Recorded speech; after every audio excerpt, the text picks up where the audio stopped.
Okay, so if you've got time to take this video to the next level, I'm going to go through some things and try and make this better.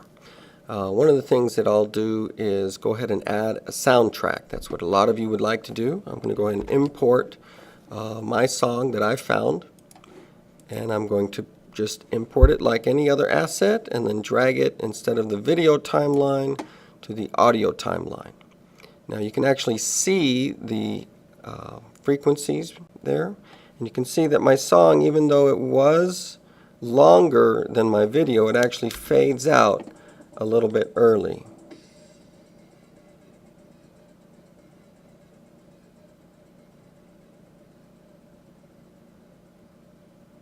Keeps going a little bit. In order to shorten a song, which is fairly easy, you can just drag the end of it so it matches where your credits end. But then we want to transition the audio so it fades out. So what we'll do is go over here to our Effects tab and look for Audio Transitions. There's really only 3 of them, and we mostly use the constant gain, which will fade out the song at the end. So what I like to do is zoom in, and often with the fade out of audio, I will go ahead and make this fade out last longer. So you can actually grab the end of the dissolve and make it fade out over a longer period of time. So it's going to do it very softly and slowly down to a 0 level. Now some of your music may be louder than another person's, and I would really like them all to be fairly standard. So that's another thing I'm going to show you.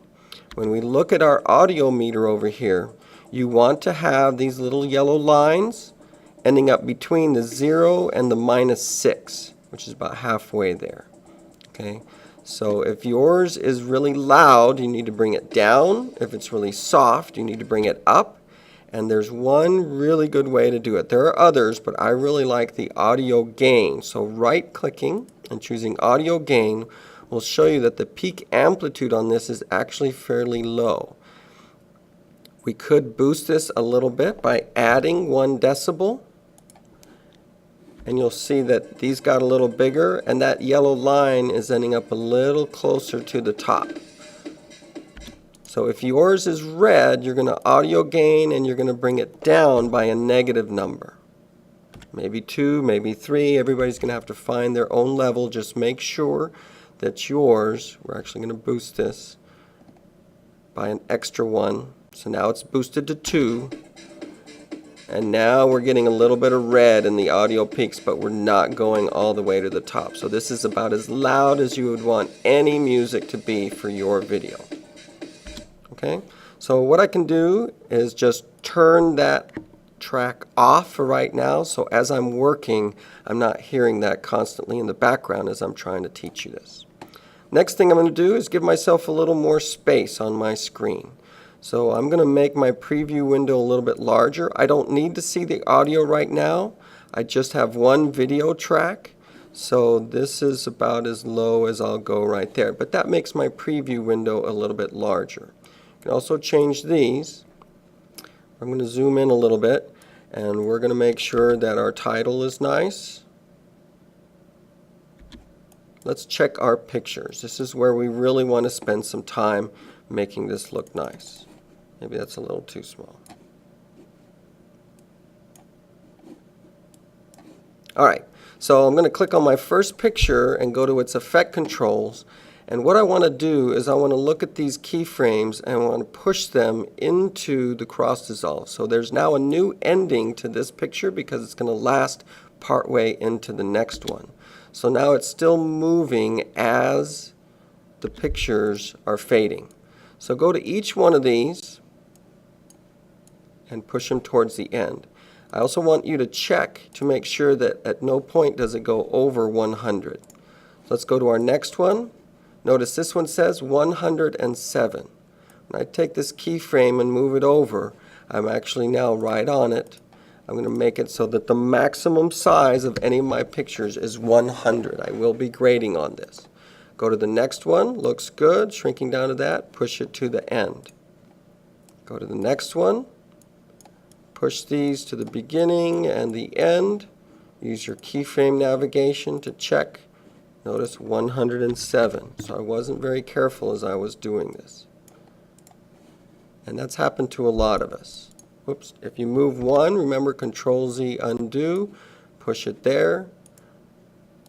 Don't see the next keyframe. That's happened to some of us. If a keyframe's not visible, it may be further out than the 5 seconds. You can bring it back in and then go back to the 5-second mark. And now there's the keyframe. So when I watch this, you will notice that the pictures are moving as they're dissolving. And that can make this look really nice. Now, it won't move as much if you use the ease in and ease out. But this is what I'm looking for. Okay, all of these pictures look pretty nice and sharp and clear. So let's move on to the next one. I'm going to double click on video games. Adjust myself here so I can really see what I'm doing. There's my first picture. Again, I'm going to move this. Notice it just went up to 100. So that's good. Look at my next one. So that's at 45, 63. Good. Next one. Pushing those keyframes into the dissolves and then checking to make sure they don't go over what they should. If you grab one, undo, best to do both of those at the same time. Get used to grabbing those. Skyrim, again, moving those, making sure. Sometimes you don't have a keyframe for scale. This one, I just zoomed over, just moved over. I did not zoom. If I chose to zoom in a little bit now, you can adjust these. Grab that motion and move it where you want to. Let's say I want to show how strange that tail looks.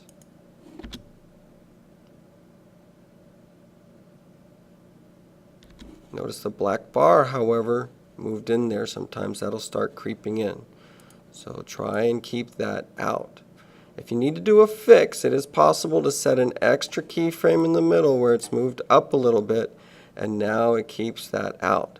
But this is a fix, not the way of doing it from the get-go and making it nice. Alright, so let's go check interests.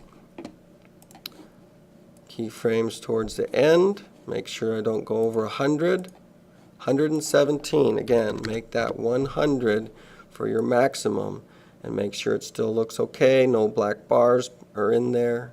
You might have to reset your keyframes and start over if it gives you trouble.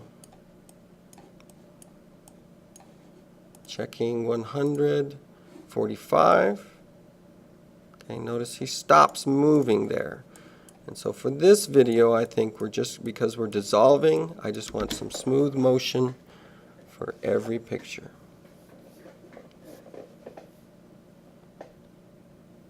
A lot of you have decided to do some extra stuff, and that's fine, as long as we don't get black bars, you don't pixelate.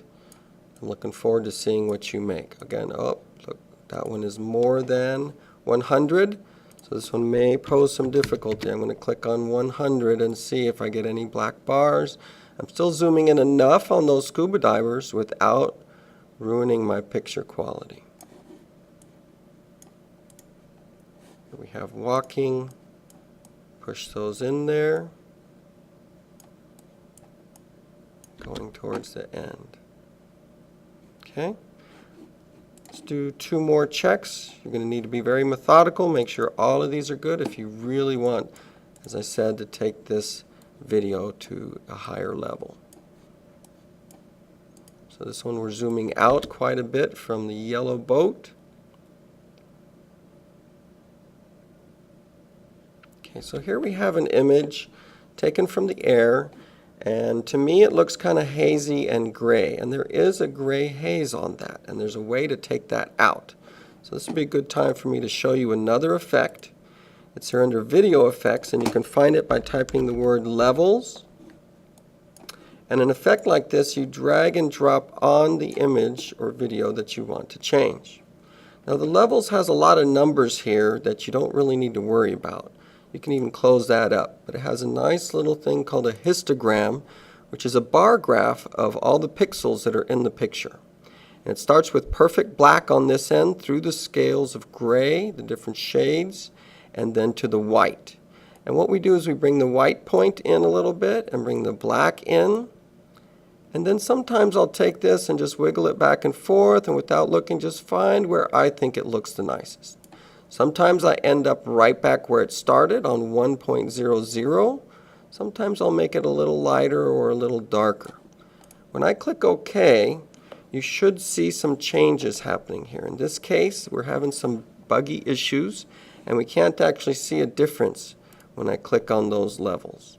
So this wasn't a really good example to show. Let me see if resetting my workspace will bring that back. Workspace, reset my workspace, and then go to the effect controls here and turn it off and back on. So as you can see, those colors really brightened up quite a bit.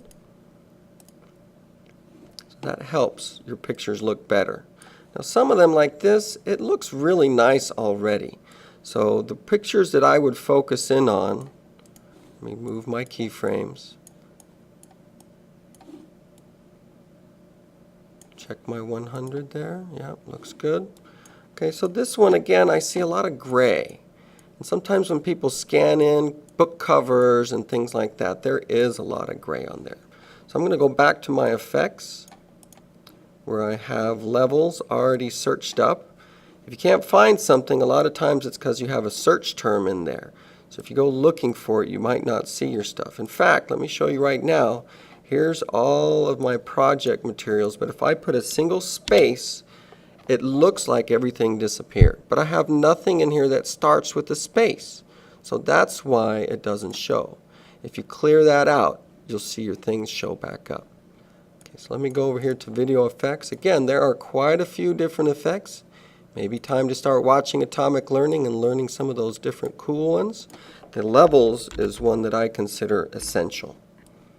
I'm going to drop levels on this picture of the Mosel River. Click on my histogram and just bring the black point in and the white point and see what that does for that image. Look at those greens really pop. I'm going to turn off and on so you can see the difference. So if you really want your video to stand out, every single picture is going to be crisp and clear and have nice bright colors on it. Okay.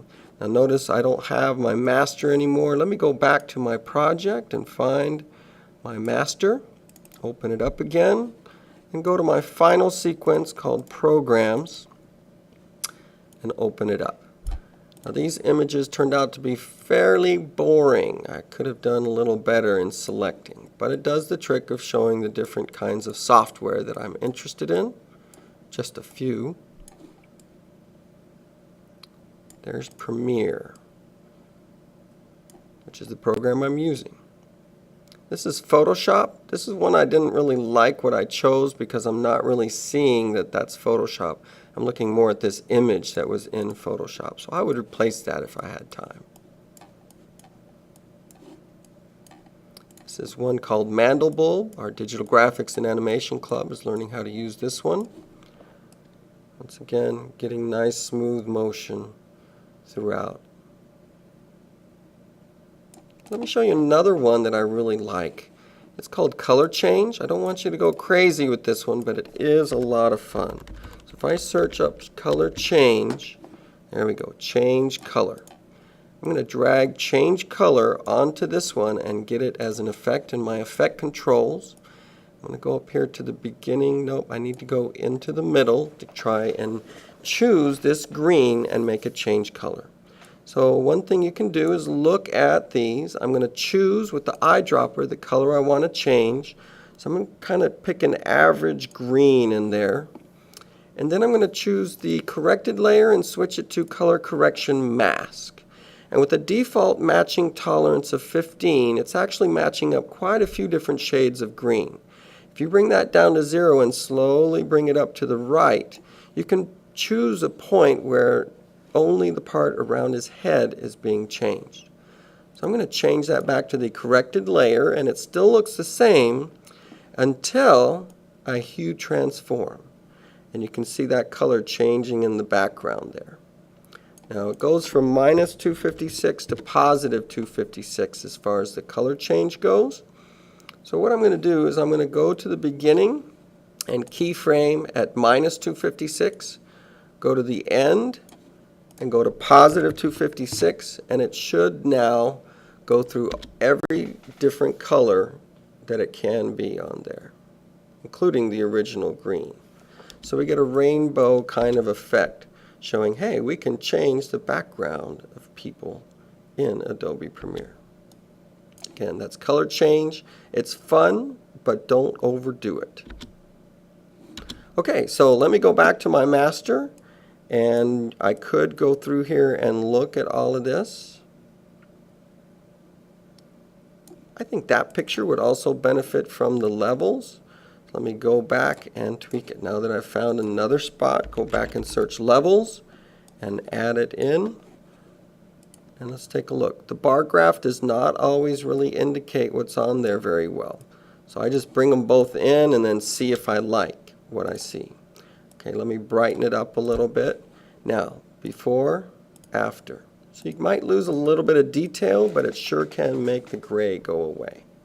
Okay, so that's how to make your master have a soundtrack and each of the pictures be moving the whole time. I can see my song there. Let me play a little bit. Again, turn on the audio before you get ready to export.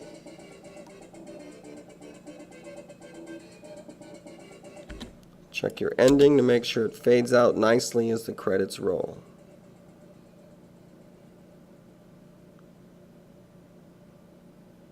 So there it is, some ways of making your video a little bit different from everybody else's and make it look extra good. I do have another way of exporting if you would like your video to be considered for the best of that we're going to upload to YouTube.